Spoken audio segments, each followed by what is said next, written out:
Maintenant, quand on en vit en Afrique, qu'est-ce qui se passe? Là, je vais être un peu taquin.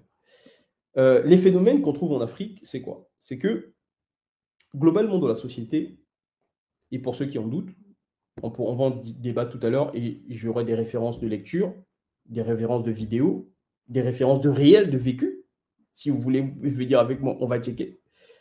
En Afrique, il existe le chauvinisme ethnoclanique. C'est-à-dire qu'il y a des gens qui choisissent d'autres personnes, qui choisissent pour des postes, qui choisissent pour des boulots, pour des tâches, des promotions. Ils choisissent des gens parce qu'ils viennent de leur région, parce qu'ils viennent de leur famille, de leur clan, etc. Ça ressemble à l'époque de la noblesse en Europe. Zéro. Ça, c'est zéro moukaté. Ça, c'est ce que les Européens faisaient il y a 3 siècles. En général, dans la société. Bien évidemment, il y a encore, ça se passe encore dans certains endroits, etc. En Europe, hein, mais en moyenne, globalement, le système de méritocratie marche quand même un peu mieux. Alors, il y a des époques où ça a très bien marché, il y a des époques où ça marche moins bien. Par exemple, il y a des critiques, notamment aujourd'hui en Europe. Pour ceux qui vont débattre et emmener de la nuance une fois de plus, parce qu'on aime bien ça, ils pourront venir nuancer. Mais globalement, c'est quand même ça. Et donc, chauvinisme ethnoclanique, zéro. Ça ne permet pas de créer l'élite. Ça, je vous garantis. Enfermement communautaire. Pourquoi enfermement communautaire? Enfermement communautaire, c'est tout simplement un enfant qui est très intelligent, qui est passionné par un truc, qui fait preuve de besoin de travailler sur les trucs. Aujourd'hui, on voit maintenant des parents qui sont assez modernes, notamment on a vu des cas au Sénégal, on a vu des cas au Kenya, etc. Maintenant, les parents poussent les enfants. Ils comprennent que ces enfants très intelligents, il faut quand même les laisser avec leurs trucs, donner des moyens, les faire avancer, etc. Mais dans la société villageoise, pure, ces gens étaient tout simplement brimés. C'est-à-dire qu'à un moment donné, quand tu te retrouvais trop seul, c'était mais pourquoi tu es comme ça, hein, enfin, nous, on connaît ces noms, enfin, notamment en Lingala. On dit par exemple, Moineau a lingué trop logique. Tu vois, cet enfant aime trop la logique. Il est trop. Voilà, c'est des phrases qu'on entend parfois. Et donc, il y a un enfermement communautaire. C'est-à-dire qu'il y a, on explique, enfin, il y a une sorte de pression qui empêche la personne de rester de se concentrer dans son secteur, de travailler dans son secteur, de ne pas avoir une sorte d'oppression de la communauté. Ça, c'est déjà pour les enfants, mais aussi quand on devient adulte.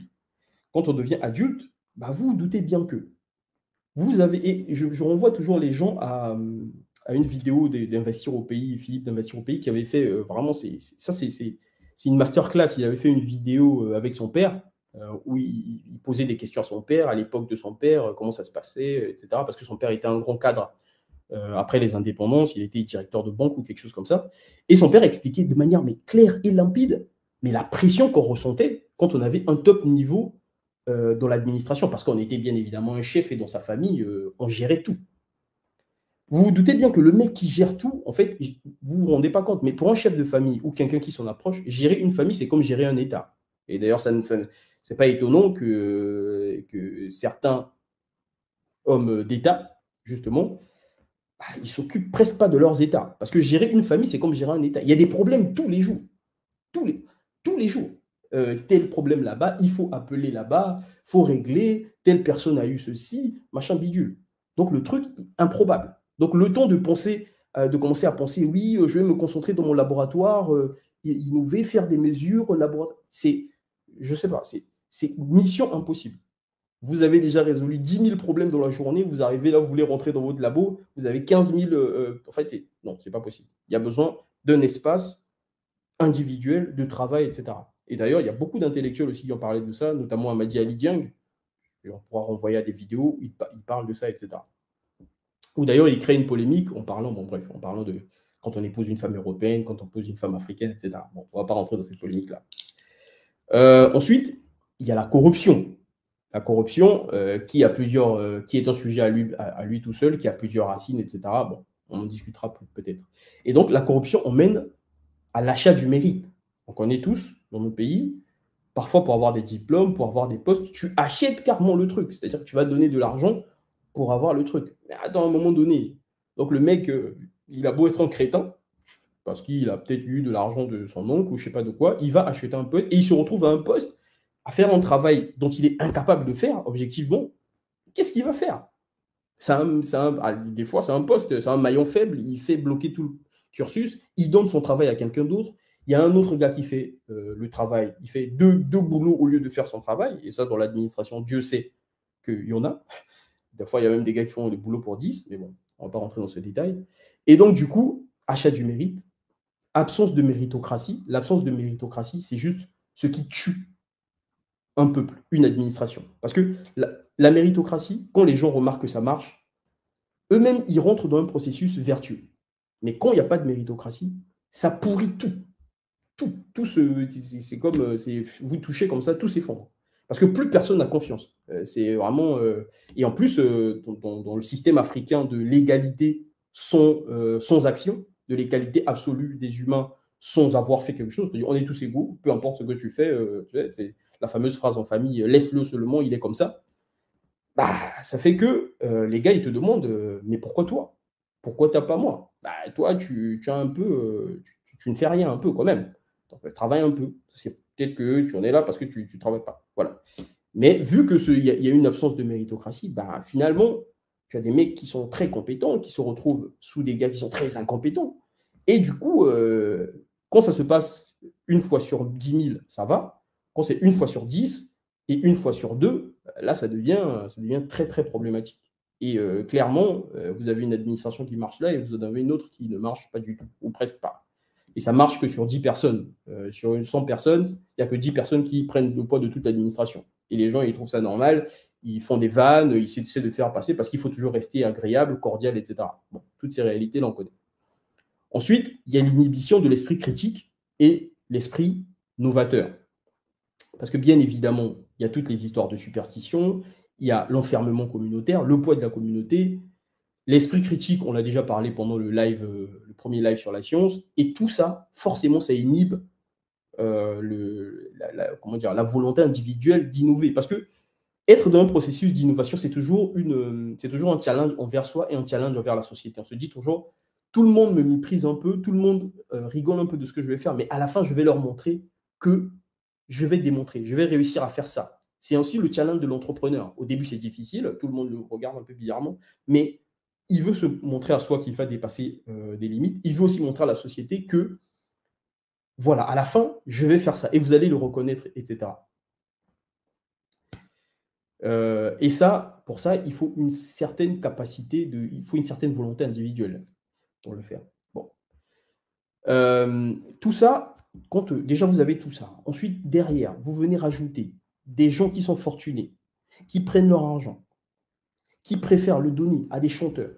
Pourquoi on chante? Juste pour l'instant narcissique, où on dit leur nom dans les chansons. Ils claquent des millions de, je sais pas, de francs zéro à des artistes, etc. Au lieu de prendre de l'argent et le mettre dans des initiatives de création de sociétés savantes, privées, pourquoi pas, de mettre de l'argent dans des esprits novateurs, des gens qui trouvent, qui s'intéressent à des sujets, des petits garçons ou des jeunes gens qui s'intéressent à de la robotique, etc., mettre des gros capitaux, ils ne veulent pas le faire.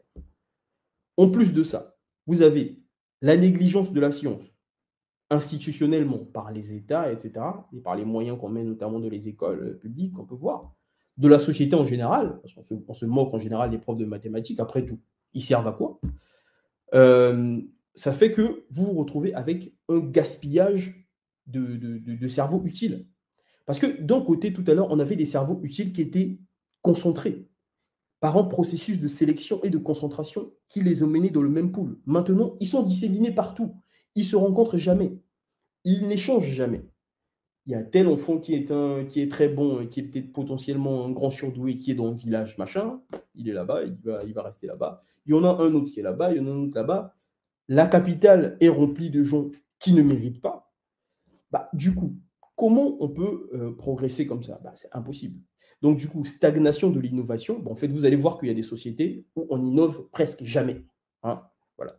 Innovation zéro. Hein, vraiment, on crée un business, vous voyez que les gens reproduisent toujours les mêmes business. Vous créez un bar, c'est tout le monde crée des bars. Vous créez un nouveau motif, tout le monde crée les mêmes motifs. Innovation zéro. Parce que personne ne prend jamais le temps de creuser la chose en profondeur. Tout le monde veut toujours répéter. Il y en a un qui innove un peu, tout le monde fait la même chose. Chez nous, ici en ce moment, c'est un bar qu'on appelle VIP. Vous créez VIP, il y en a partout. Voilà. Le premier, il a créé VIP, tous les autres, ils font la même chose. À un moment donné, bon, voilà, c'est l'esprit, c'est le truc, c'est comme ça. Et du coup, gaspillage de cerveau utile. Et du coup, qu'est-ce qui se passe? C'est que, pour revenir à notre histoire de distribution, c'est que en moyenne, donc, il y a une égalité de distribution de l'intelligence, de la volonté, de la curiosité entre le peuple et l'élite. Mais vu que le processus, parce qu'en temps normal, quand le processus est random et aléatoire, le peuple et l'élite est toujours à peu près au même niveau. Il n'y a pas de problème. Vous ne partez pas vous ne vous améliorez pas, vous n'êtes pas plus mauvais. OK. Mais sauf que quand vous installez des systèmes qui tuent la méritocratie, en réalité, les gens qui sont méritants fuient. Les gens qui sont méritants fuient parce qu'ils voient que les gens qui ne méritent pas sont toujours surreprésentés. Donc, les gens qui sont méritants fuient. Et on se retrouve avec la fuite des cerveaux. Parce qu'on ne met pas les moyens, parce qu'on ne donne pas la chance aux gens qui ont vraiment travaillé et qui méritent, donc les gens fuient. Et qu'est-ce qui se passe au niveau de l'élite? C'est pire. C'est que l'élite, dans l'autre cas, on avait le nombre de personnes très intelligentes qui était plus élevé par rapport à la moyenne de la population. Ici, dans ce cas, vous vous retrouvez avec une élite qui a le nombre de personnes plus crétines, une personne, qui est plus élevé par rapport à la population. Donc, vous avez une élite, en réalité, qui est même en moyenne, peut-être, il faudrait vérifier, avec des études de QI à l'américaine, qui est peut-être même moins futée que la moyenne de la population. Bon, forcément, à un moment donné, ça va avoir aussi un impact sur la population, parce que la population aussi va régresser. Parce qu'il ne faut pas oublier que dans le cas de l'Europe et de l'Asie, vu que l'élite a fait une progression vers l'avant, ils installent des systèmes d'éducation d'éducation des ouvriers. C'est toute l'épopée européenne des années post-guerre mondiale qui permet de faire monter le niveau moyen de la population. Donc même le niveau moyen de la population dans les pays développés, les pays de l'OCDE, augmente aussi. Mais dans ces pays-là où l'élite est backward, et voilà, et la population aussi forcément, elle va du mauvais côté de la courbe. Et donc, du coup, vous vous retrouvez dans des situations de compétitivité nulle. Et vous importez en fait tout. Vous ne produisez presque rien, vous importez presque tout. Votre capacité, votre productivité est très faible, etc., etc. Donc, du coup, bon, là, je vais passer rapidement. Ici, vous avez des cas de sociétés savantes qui ont été créées en Europe. Par exemple, ici, vous avez le cas de l'Italie qui est le,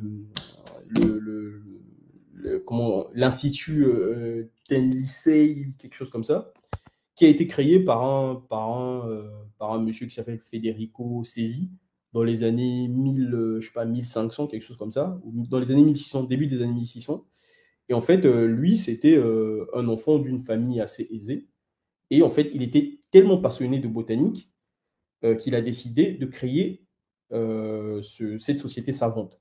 C'est l'une des plus vieilles sociétés savantes scientifiques d'Europe. Elle existe, elle a été rénovée, enfin, elle avait fermé, et puis elle a été rénovée, et elle existe toujours aujourd'hui en Italie. Le bâtiment, il existe, etc. On parle quand même de quelque chose qui existait il y a 4 siècles. Ensuite, le mec, son père, qui était un esprit traditionnaliste, ne voulait pas qui avait beaucoup d'argent, ne voulait pas que son fils mette de l'argent dans ces conneries modernes. C'est n'importe quoi, ça. Donc, quand son père a disparu, il a pris son argent, il a quand même fait. D'accord? Il n'a pas dilapidé son argent en faroton. Ce qu'il a fait, c'est qu'il a mis son argent dans de la science. Parce qu'il était passionné. On ne l'a pas forcé à le faire. Il a fait parce qu'il était passionné. Voilà. Voilà. Peut-être qu'à un moment donné, c'est ce qui manque peut-être à l'Afrique. Au lieu de se plaindre toujours, peut-être que c'est ce qu'il faudrait faire. Donc, il y a plusieurs autres cas. Il y a l'Académie des sciences en France qui a été instituée par Colbert. Alors, j'ai vu des gens qui ont dit Colbert, on ne l'aime pas, etc. Bon, vous faites ce que vous voulez. En tout cas, Colbert, il a participé à la création de la Société des sciences en France. Voilà. Faites-le aussi pour votre pays, ce serait déjà bien. Ensuite, en Allemagne, il y a eu d'autres personnes, en Angleterre, etc. Et ça, c'est le début de l'épopée scientifique moderne de l'Europe. Voilà. Et c'est ce qui fait qu'à un moment donné, ils débarquent chez vous, ils découvrent des matières premières que vous ne soupçonniez même pas et qu'ils l'exploitent. Et que vous vous retrouvez derrière à pleurnicher, comme d'habitude, en ne posant jamais les bonnes questions derrière et toujours en étant de l'idéologie, alors qu'ici, il s'agit de maîtriser une science et une technique. Voilà. Ensuite, qu'est-ce qui se passe derrière? C'est que les résultats, bah, c'est ça les résultats. C'est que vous avez des gens qui fabriquent des canons, bah oui, des canons pour venir chez vous et si vous n'êtes pas d'accord, bah, voilà, vous n'êtes pas capable de vous défendre, bah, vous allez en subir les foudres. La machine à vapeur, le train, on a parlé des différentes énergies la dernière fois, les fusées, le nucléaire, tout ce qui s'est développé derrière, tout ce que vous avez autour de vous maintenant en regardant le live vient de cette épopée-là. Ne l'oubliez pas. Et du coup, le résultat, c'est qu'il y a de l'innovation, il y a de la compétitivité matérielle, c'est-à-dire de produire des biens matériels, donc compétitivité de guerre, de dominer des gens qui ne sont pas capables de se dominer, de maîtriser la technique, compétitivité économique, parce qu'on vous vend des produits de bas coût, parce que vous n'êtes pas capable de produire des produits que vous aimez utiliser, tels que la lampe électrique, par exemple. Vous ne produisez pas, vous voulez seulement consommer ceux des autres, bah, on vous les vend, tout simplement. Et comme vous avez des matières premières que vous bazardez sans transformer, vous vendez vos matières premières, avec l'argent que vous avez, vous achetez des trucs transformés par d'autres grâce à des structures qui créent du savoir. C'est comme ça que ça marche, le monde réel. Ce n'est pas la plainte, c'est le travail, le monde réel. Voilà. Et ça, donc, innovation et compétitivité et tout ce que vous voulez derrière.